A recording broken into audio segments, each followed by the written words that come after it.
just want to give thanks to my very good friend and colleague, Mr. Malcolm Jack, for inviting me to speak with you guys today.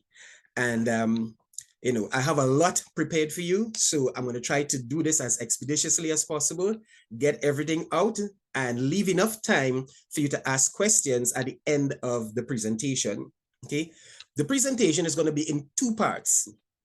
And the name of the presentation is, of course, Demystifying the Game, Leadership Strategies to Win at School, at Work, and in Life.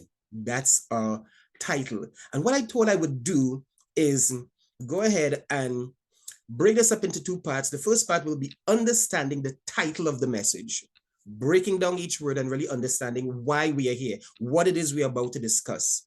And the second part is going to be the foundation of effective leadership. All right. And as I get to that part, I'll explain why I broke it up into these two segments. So once again, if you have questions as the talk goes on, please write them down. Hopefully you have some little notepad or something. Jot down your questions so that at the end of the presentation, you won't be fumbling to try and remember what it is you wanted to ask. Okay. All right. Let's dive right into it. So part one is going to be understanding the title of the message. Leadership. What is leadership? It's a noun and a verb at the same time. When you check the dictionary, you'll find that as a noun, it means the position of being a leader. The position of being a leader. All right. So Mr. Herrera, for instance, is part of the leadership of St. Francis Boys College. All right. That's a noun. He's part of the leadership. The verb portion of it is the condition of leading others. It's a state or an action. It's a verb. So it is providing leadership for XYZ. That's a verb. So leadership is both a noun and a verb. Now, my observation is that everyone is born to be a leader, right? That might be a little bit controversial, but that's where I'm coming from. Based on my knowledge and experience, I believe that everyone is born to be a leader. Why? Because you were created in the image of a leader, actually the ultimate leader, the one who follows no one. Right? So everyone is born to be a leader, but in order to experience your leadership, your full leadership potential, you must first become a successful follower. And that's the part that many people balk at. That's the part that many people stumble at. Even though every single one of us human beings, all 8 billion of us on the planet, are born to be leaders, many of us don't achieve the full potential that has been placed on the inside of us because we never learned to become a successful follower. Right? Pride is a stumbling block. And to become an effective leader, one must be able to submit to effective, to competent authority and learn so that the leadership skills, abilities, characteristics that are inherent on the inside of you can emerge and come forth, and you can begin to walk in that dimension of leadership that you are actually called to walk in. All right. So let's press on. So that's leadership. That's the first word in our title there. All right. Demystifying the game, obviously, is we are looking at life as a game, and to demystify is to make it plain, to take out the mystery out of it. Okay. Leadership, I just explained. Strategies. What is a strategy? It is a plan of action designed to achieve a particular goal. That's a strategy. So leadership strategies to do what? To win. To win is to achieve success at a particular endeavor. And success, the definition, one of the best definitions I've ever heard for success is the progressive realization of a worthwhile goal. Right? So leadership strategies to win at school, at work, and in life. Now, my observation is this. You see, school, work, and life are not three separate entities at all. School and work are just phases of life. And what I've found is that school actually is preparation for life. So it's not something separate. School, work, and life are not separate entities. They are all one and the same thing, just different phases or dimensions of a particular experience.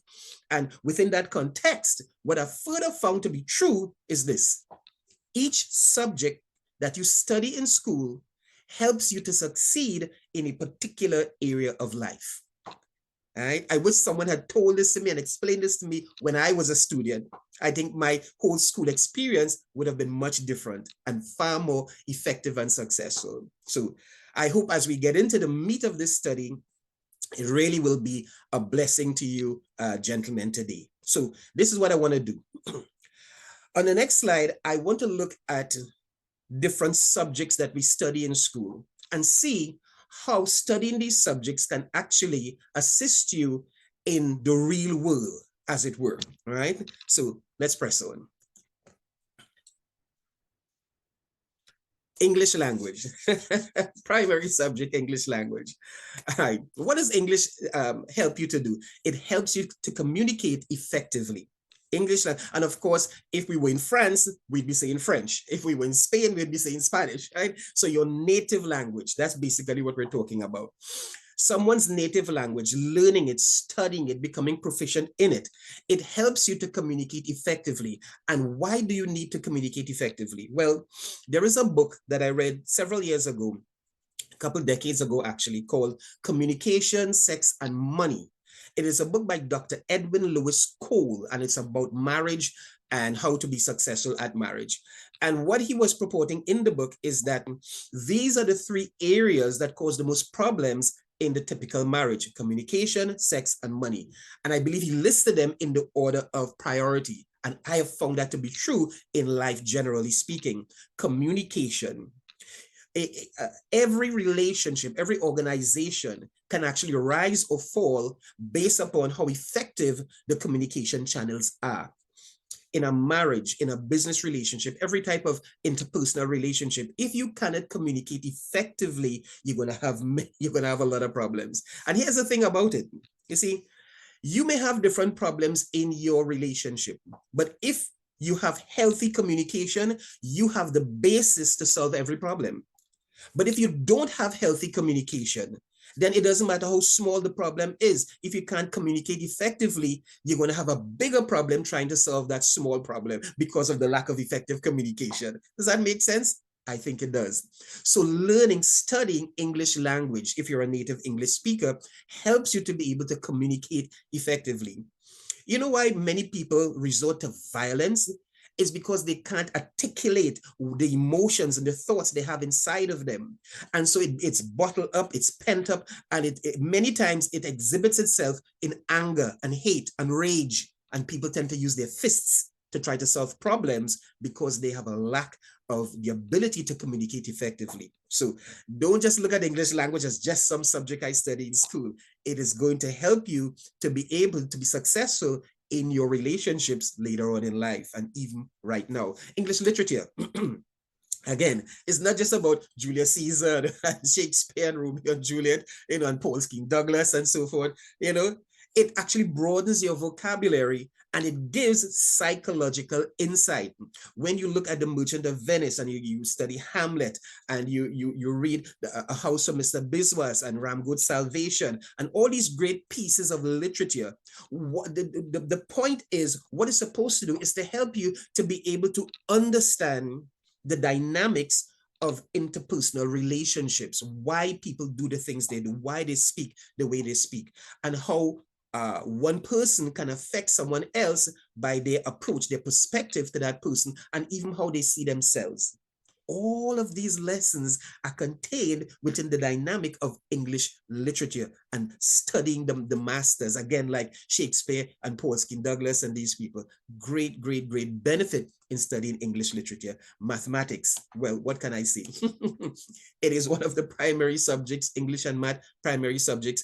And the thing is, I did not come to understand the importance of maths until I was in my 30s. I was married for 10 years before I really began to understand why mathematics, studying maths in school, is so vitally important. Here's the thing. When you look at math, whether it's geometry, algebra, arithmetic, or whatever, they call the issues problems. They call them problems, and we have to solve these problems. Find X. Oh my God, I hated algebra. Hated algebra in school, was never good at math, didn't like math, and specifically hated algebra.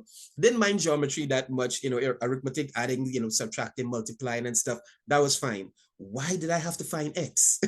Why is X hiding? And every time you find X, the next day you have to come and find X again. Problems. The person who decided to substitute letters for numbers, I think that person had in mind a way to torture people, right?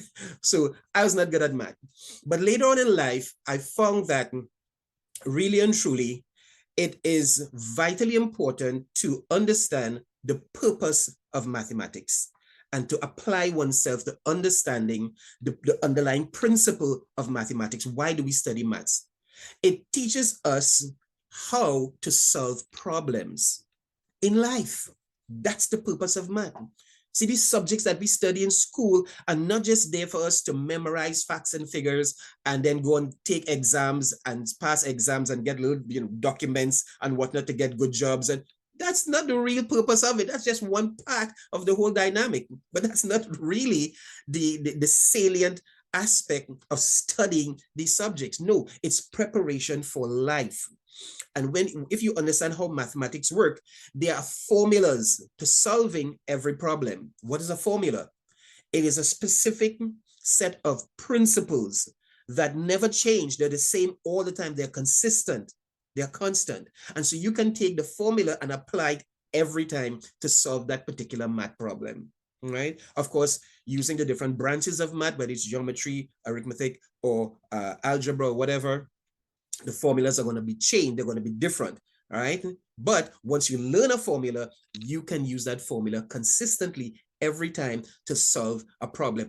It doesn't matter how the problem presents itself. They may twist it and turn it, use different numbers or letters or whatever. Right. But once you understand the formula, you can apply the formula consistently and successfully to solve that problem.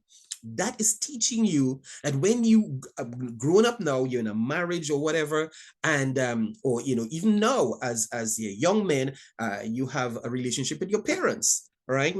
And there may be some issue that comes up, and you have one perspective, your parents have another perspective, and how do you solve that problem? You want to go left, they want you to go right. How do you solve it? Right? There are principles to learn. There are principles that govern interpersonal relationships. You understand?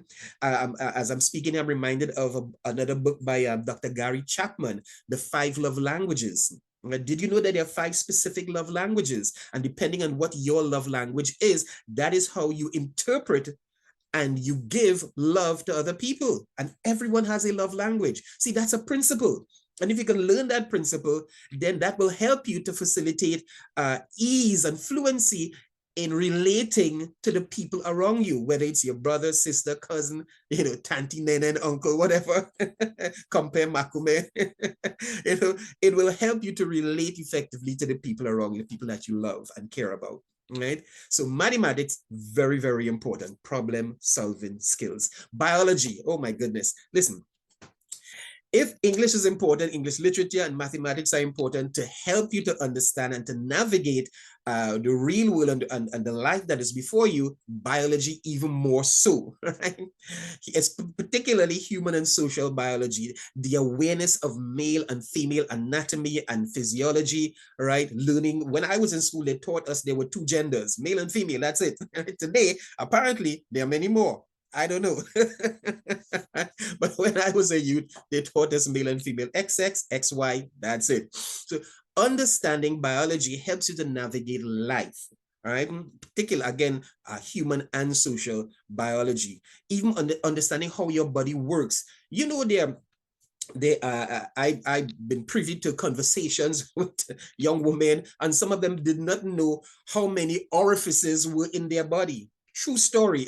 I mean, come on. They teach you that in school. You learn that at the earliest age. It's basic biology, right? How to take care of your body, right? When you're taking a shower, you use a rag, and the rag helps exfoliate your skin. I learned that from Mr. King. God bless him, right? Wherever he is right now. But one of the greatest teachers, in my estimation, that ever passed through St. Francis Boys College. Of course, back in the day, it was Belmont Boys Intermediate, right? Or Belmont Boys Secondary back in the day.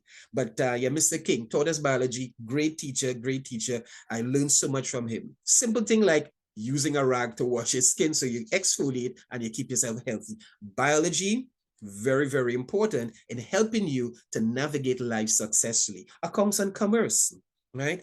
Business and financial skills. That's what you're supposed to learn. And not just the numbers and the facts and the figures, right? But you're supposed to be able to understand, hey, there's something called linear income and there's something called passive residual income. And I know they probably won't teach you that. They didn't teach us that when I was in school, and they probably won't articulate that in those words. But just learning and studying accounts and commerce should help you to begin to open up your mind to the possibility of, life is more than just graduating from school, getting a job, and just staying in that one job your whole life and just having a linear income. I believe that every single one of us would like to be financially free, financially successful, even wealthy, right? But how do you accumulate wealth? How do you get to that point? Right. For most people holding a 9-to-5 job, that's just, it's a dream. Never really will happen to accumulate real wealth and become financially free. All the experts would tell you that in order to become financially free, one must have multiple streams of income, and particularly have one of those streams be passive residual income. What do I mean by that? Like if you write a book, for instance, and you get royalties on the book, you write a song and they keep playing the song on the radio. You work once and you get paid continually over and over and over, right? That's one of the things that studying accounts and commerce and just becoming business minded would help you to begin to open up your mind to that possibility that, hey, life is more or could be more than just having a job and settling down in that job for the rest of your life. All right. History. Oh my goodness. History helps you to appreciate and understand cause and effect. It's not just about memorizing dates and statistics and sitting down and taking an exam and passing that exam and getting a document. No. When your teachers teach you about the rise and fall of the Roman Empire, the Grecian Empire, right, or the British Empire, you are supposed to look at what they're teaching you, see the decisions that people made, and what were the consequences of those decisions, right? And I'm reminded of a television show that I absolutely love. Looked at it some years ago and I'm rewatching it right now. It's Daybreak, starring Taye Diggs. Wonderful, wonderful TV show. And in that television show, there was a guy, he was one of the bad guys, and he kept saying over and over, he had this catchphrase: decisions, consequences, decisions, consequences. Throughout the TV series, he would be saying these things. And that stuck with me. And that is true. It's applicable to real life. Whatever decisions you make, you're free to make whatever decision you want. You're free, right? You live in a free country. Decide what you want, say what you want, speak whatever you want, but you're not free from the consequences of your decisions. And this is something I think particularly this generation needs to understand, particularly with the proliferation of social media and what you can say and do on social media, right? You need to understand this, gentlemen. You are free to get on your mobile phone, your laptop, your desktop computer, and type whatever you want. Go to whatever social media platform you want, type whatever you want, say whatever you want. You're free to do that, but you're not free from the consequences of your actions. You must be held accountable to that which you have said or done, all right? Whether verbally, whether you typed it out or whatever. And that is what studying history is supposed to bring to the forefront of your mind.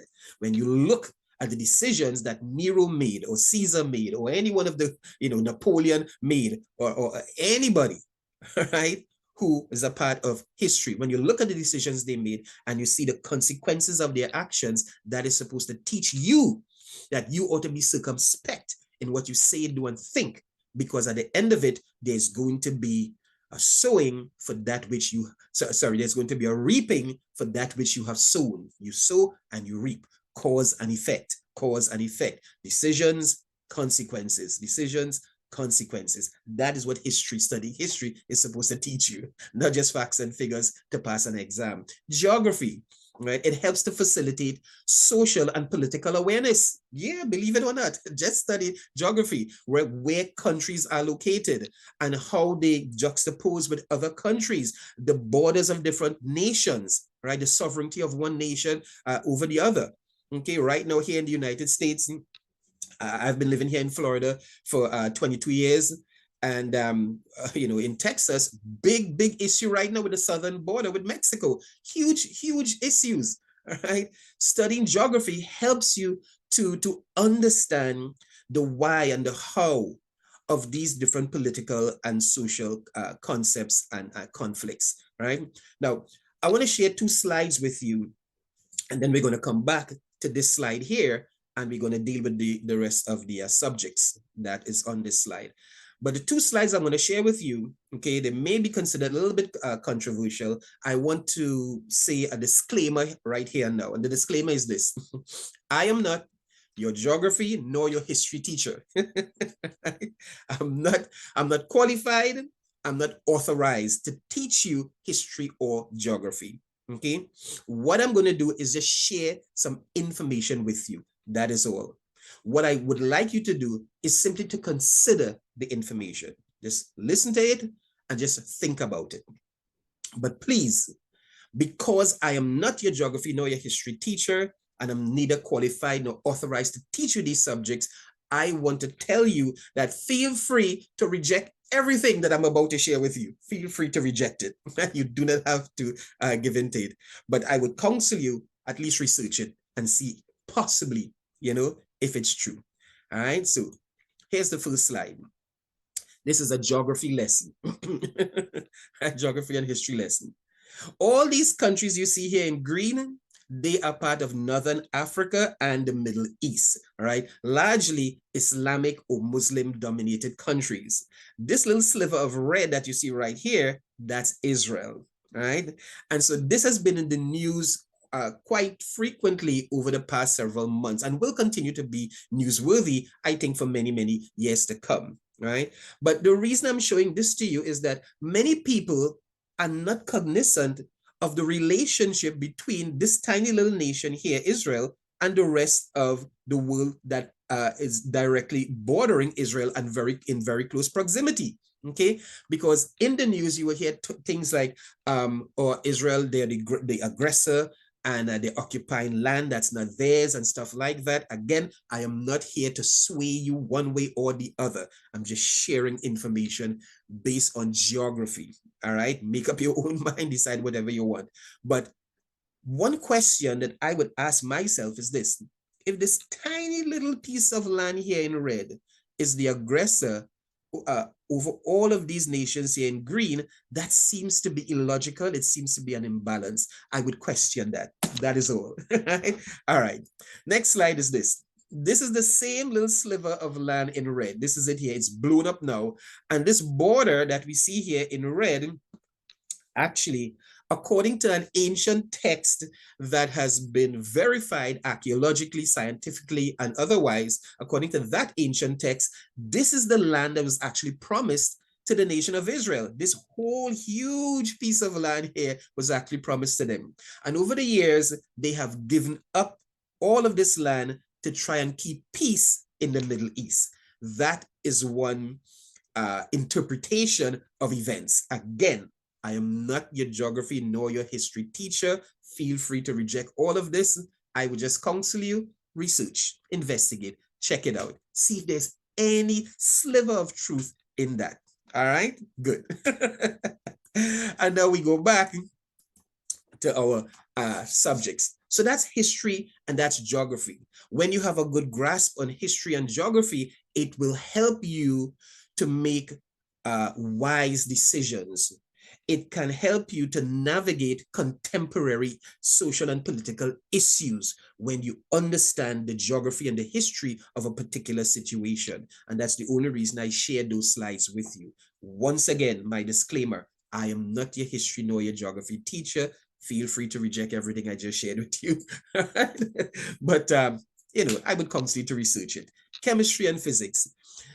having a basic understanding of chemistry and physics cures ignorance of your physical environment. Do you know that there are people today who are still mixing bleach with other household cleaners and creating toxic gases that can actually cause serious respiratory problems and even death, right? You got to be really, really careful with household cleaners. When you walk down the aisle of a grocery store and you go through where they store all the like the laundry detergents and the different household cleaners and stuff like that, right? Don't you smell the toxic chemicals? We smell them, right? But here's the question: why do you smell those toxic chemicals? They are in covered containers, most times plastic containers, right? It's sealed, and then there's a cap or cork on top of it. Why do we smell what's inside of those containers? How is it possible when it's corked and sealed? Here's why you smell. Because in those containers you have liquid, but the liquid emits a gas. And the gas, the molecules of the gas is tiny enough to pass through the porous plastic material. Yes, those plastic bottles, they are porous, okay? The molecules of the liquid are too large to pass through the plastic, but the molecules of the gas are tiny enough to escape through the very plastic of that bottle. And so that's what you're smelling when you walk down the aisles of a grocery store and you smell the laundry detergent, you smell the dishwashing solution, right? It's the toxic gases, right, in those things. And this has been verified. They have documentaries on these things.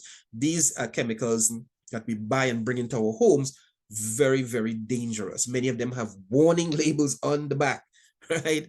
And they tell you how to contact poison control and stuff like that.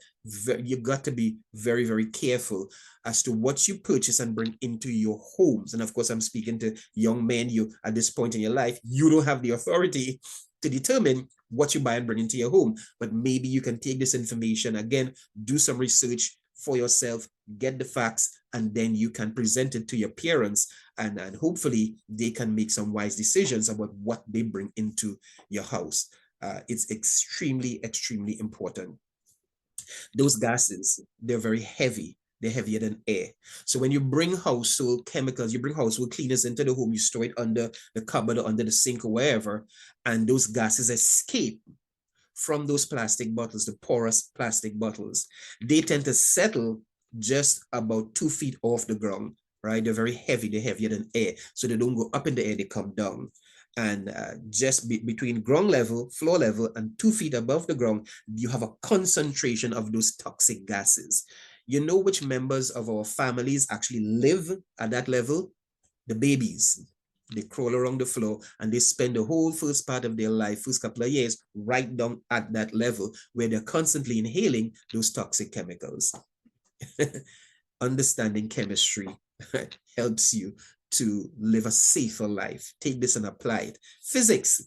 In my day job, I drive. You know, my wife and I, we transport special needs kids to and from school. It's a very fulfilling and rewarding job. So I'm on the road constantly. And one of the things I've observed is people do not have a basic understanding of physics. You see it on the highways driving, because a car will be going at X amount of miles per hour and it's built up momentum, and they're trying to fit that vehicle that is this wide and this long, right, into that space there, and you are looking at the situation and you know it can't work, won't work. Right? The person doesn't have a basic understanding of physics, how physics operates, and so they're trying to fit, as it were, a square peg in a wrong hole. Doesn't work, causes accidents. Right? So that's just one little area where you can apply chemistry and physics and help you to navigate real life, right? And in the real world. And finally, music and art. Do you know that they have been using art as part of therapy to help people who might be physically or psychologically disabled? Yeah, they've been doing that for many, many years now. So music and art, they have real world application. It helps to facilitate healing of the body and the mind, right? I looked at an article recently from Johns Hopkins University, and there's this gentleman there, don't remember his name right now, but he's actually using music to help heal people or create an environment that helps, it facilitates the healing of people, right? With different diseases and disorders and stuff like that. Amazing, amazing things are happening using music and art. And from my own understanding, this is why I believe it actually works, and it's scientific. It's not woo-woo, some super spiritual thing. No, no, no. It's very scientific. This is my understanding. Here's the thing. All of life is made up of atoms. Every piece of matter and energy in this physical universe is made up of atoms. But what are atoms? Atoms are neurons, protons, electrons, all vibrating to a particular frequency. Everything in life is vibration. When you break it down to its most common denominator, all of life, this whole physical universe is just atoms vibrating. Okay? What is music? Music is sound waves vibrating. That's what music, when you break down music to its common denominator, it's just vibrations, it's sound vibrations. So that's the reason why music can affect energy and matter, because it's vibrations interacting with vibrations. And depending on the type of music, the quality of the music, right? The particular notes that are being played, they will interact with matter and energy in a particular way. And I believe that's the reason why music can actually help to facilitate physical healing and even mental, emotional, psychological healing, right? So I hope that I have shared some things with you here in this first part of my little talk with you to give you a new appreciation for the subjects that you study in school, whether it's English language, English lit, math, biology, accounts, commerce, history, geography, chemistry, physics, music, and art, and whatever else subjects that I have not named. I hope that you now would be able to come to school with a new appreciation for the job that your teachers are doing, all right? The job that your teachers are doing, and the labor of love that they are actually putting out to help to educate you, all right? I hope that you have a new appreciation for that. So we have the second part of, all right, there we go. We have the second part of my talk, and this is going to be understanding the sevenfold foundation of effective leadership. All right. The first part was just understanding the title of the message, why we are having this talk, why we are having this little study. So the second part is understanding the sevenfold foundation of effective leadership. Now, here's the thing. The title is Understanding Leadership Strategies. And as we saw earlier, a strategy is a plan of action to achieve a particular goal. But I'm not going to talk to you about strategies, plural. I'm just going to deal with the foundation of effective leadership. And here's the reason why. Because every one of us, as I said before, is born to lead, designed to lead, purpose to be a leader. But we are born to lead and called to lead in a particular category or class or dimension. And everyone is unique. Just like every fingerprint, every snowflake, every iris in the eye is different. Every one of us has a different path, you see, and your strategy will depend on what your particular path is, your purpose in life. That is what will determine what strategy will work for you. So I can't sit here and give you a cookie cutter strategy that will apply to everyone. It won't work. And so I've decided to forego focusing on strategy and dealing more specifically with the foundation of leadership. Remember when we were talking about math a few minutes ago, we spoke about understanding formulas and basic principles, right? So I'm going to give you basic formula and principle for effective leadership, right? And I've identified 7 steps or phases to effective leadership. 1 is vision, 2, motivation, 3, decision, 4, passion, 5, motion, 6, inspiration, and number 7 is submission. And I'm going to share with you now how all of these integrate one with another. Vision. Seeing your destination by understanding your purpose. Somebody said, There are two great days in the life of every human being: the day that you were born and the day that you find out why you were born. Finding out your purpose. Why are you here? Why do you exist? All right, and we can go into a whole philosophical discourse on whether there's intelligent design behind it or whether it's just evolution. We won't go there. We don't have time for that right now. But I believe that every single person has a purpose, a unique purpose. And as I stated earlier, you're born to lead because you're created in the image of the ultimate leader, right? But every person is born to lead in a particular area. That's why every person is given specific gifts, talents, gifts, abilities, characteristics that are different from other people because your situation is unique. You see? So for you to have vision, you must understand your unique purpose. Why are you here? Right? And don't fall into the trap like many people do, thinking that you go to school, you study, you pass your exams, and you get a job and you stay in that job for the rest of your life. Or maybe you change that job once or twice and you just work and you think that is your purpose. That may or may not be your purpose. All right. Figure out what your purpose is. Your purpose is that thing that you're passionate about. Your purpose is that thing that if you were never paid any money, you never paid a cent, and you had to do it 8 hours a day, 5 days a week, you would still do it. That is your purpose. All right. Find that. Figure that out, gentlemen. This is one of the most important things I can tell you today. Find your purpose in life. It may or may not be the job that you finally hold. All right. But whatever it is, find your purpose. When you find your purpose, it gives you a vision because now you have a destination. You can see where you're headed. Vision determines direction. How does that work? If you are in Shogunas, right? And I tell you, I have a briefcase with $1 million in it, US currency, US dollars, $1 million US, right? Come and get it. You have a limited time, come and get it. What's the first question you will ask me? Well, if you're intelligent, you'll ask me, where are you? Because if you don't know where I am, how will you know which direction to move? North, south, east, or west? How will you know? You cannot possibly know which. You're in Shogunas, right? If I'm in Arima, then you have to head north and then east, right? If I'm in Port of Spain, right, north and then west, right? If I'm in, Point Lisas or Pinal or somewhere, San Fernando, you got to head south. You have to know where I am in order to find out what direction to move in. Just the same way for your life. You cannot know which direction to move in until you know your destination. And that is having a vision. After you determine your destination, you have a vision, the next thing is motivation.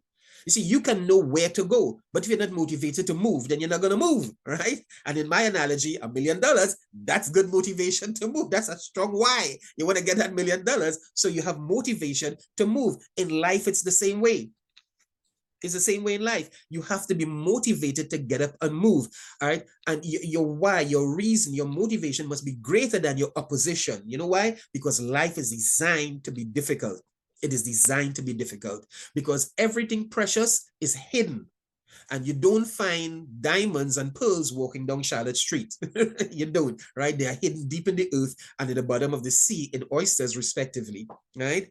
So the same way you are born to lead, you're called to be a leader, and there's greatness on the inside of you. Greatness on the inside.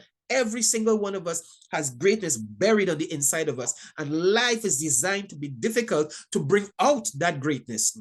Right? And the perfect analogy, of course, is diamonds. Starts as a lump of coal. You apply heat and pressure over time, and you have a diamond. We human beings are exactly the same way. All of us are born as lumps of coal with the potential to become diamonds. All we needed to do, apply the heat and the pressure for an extended period of time.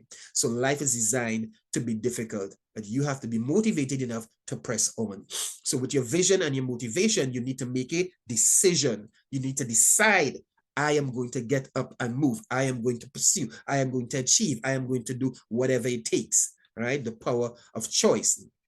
Your decision ignites a passion on the inside of you. Passion is the creative energy that promotes action, right? Passion promotes motion, you see? So you have the vision, you can see where you're going. You're motivated to get up and move. You have a strong why, a reason. You made the decision. And in making the decision, you have now unlocked the potential on the inside of you, and it manifests itself as a creative energy. And that energy, boom, it propels you into action.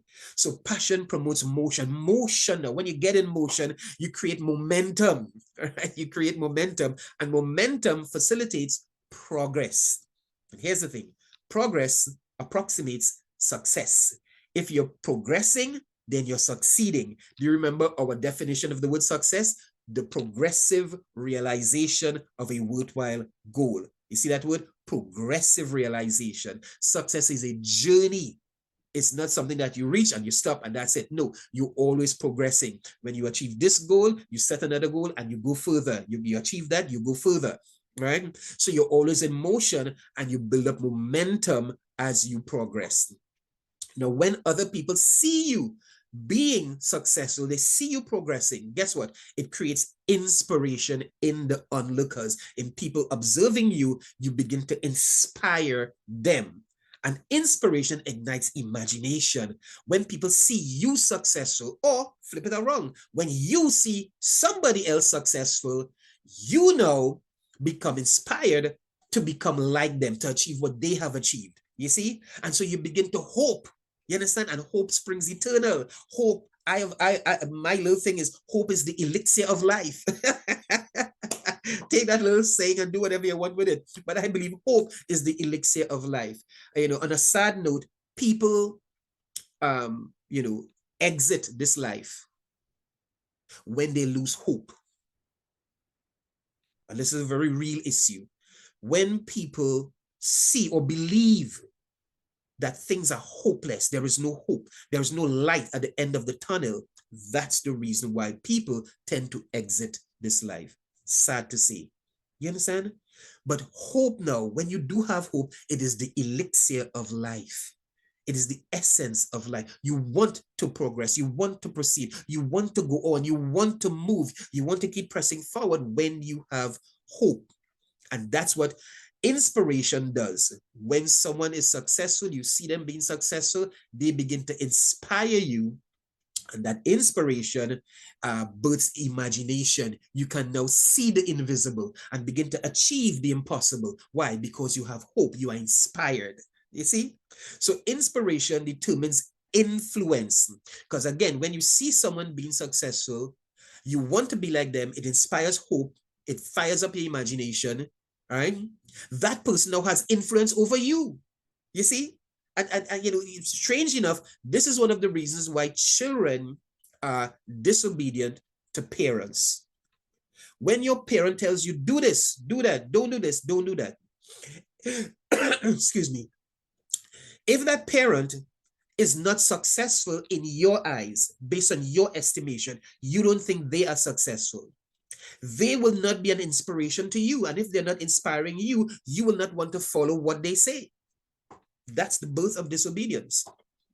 When a parent is successful in the eyes of their children, the parent inspires the children to be like them. So when the parent says, don't do this or do that, the child wants to obey. Why? Because the child wants to become like the successful parent. You understand? That's how inspiration works. That's how influence works. That's how leadership actually works. Because the final step is submission. See, when you see someone successful and they inspire you and they have that influence over you, you have to choose to submit to their authority in order to benefit from what they have already accomplished. And that brings us full circle, right? Submission. You have to submit to godly authority. Because why? Because at the beginning, I told you, every single one of us is born to lead. We are designed to lead. But in order to become an effective leader, one must first become a successful follower. Right? And if you're not willing to follow, you can never lead effectively.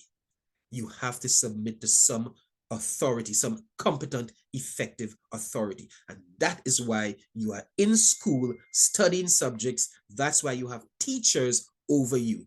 They are the competent authority at this phase in your life, and they are put there to teach, to inspire, to have that influence over you, to fire up your imagination and birth hope on the inside of you. That's the real job of your teacher. It's not just to disseminate information, but it's to inspire you to want to learn. right? The powerful and effective teacher will create a desire to learn on the inside of their students. So even in the absence of the teacher, the student will still be doing what the student needs to do, and you won't have to be over them like a taskmaster. Effective teaching is inspiring people to want to learn. You see? So influence is the essence of leadership, and it culminates in a mission. When you see someone successful, they inspire you, they have that influence over you, you submit to their competent authority, and both of you now are moving in the same direction. Both of you are on a mission. And the mission is the active engagement of fulfilling the vision. You see it? These are the sevenfold foundation, or this is the sevenfold foundation of effective leadership, according to my understanding, right? I'll just run through this last slide very quickly, and then we'll take your questions. Those who cannot inspire, they intimidate and manipulate. Intimidation is fear-based influence. Intimidation and manipulation are transitory and ineffective. What am I saying? People who are in a position of authority. Remember, we started by saying leadership is a noun and a verb, right? When you are placed in a position of authority, the noun, many people think that because they are in this position, the people that they are given to lead should automatically follow them, right? But that's not the way real life works, right? Competent, effective leaders inspire their people to follow them, to want to be like them. And the people who are not competent leaders, they are not effective leaders, what they tend to do is to use intimidation and manipulation to induce fear, to get the people that they are leading to follow them. That is not the way it's supposed to be. That's a perversion, a corruption of competent leadership. It's not effective leadership at all, right? What is effective leadership? It is consistently employing all your gifts and abilities to achieve your full potential while inspiring others to do the same. That's what effective leadership is. In closing, I want to say this. Our motto for our great and wonderful school is Ambulantis in Veritate, and it means walking in truth. Walking in truth. I'm a big believer in walking in truth. All right. My thing is, if you seek the truth, find it, marry it. Marry the truth. Right? The truth is like a rock. Opinions are like shifting sand. When you marry the truth, you will never be at the mercy of someone's opinion. Find the truth, seek it, find it, and marry the truth. All right. And whatever dimension, whatever area of leadership you're called to function in, find the truth in that area. Okay. And never marry an opinion. Opinions change all the time. Opinions change all the time. Never marry an opinion. And if someone has a different opinion to you, don't take it personally. Don't be offended. Your opinion is not your identity. It's just an opinion, right? Be humble, right? Learn. Everyone that I meet is my superior in some way. I read that about 40 years ago. I've never forgotten it. Everyone that I meet is my superior in some way. It keeps you humble. All right. Thank you very much for your time, your patience, and your attention.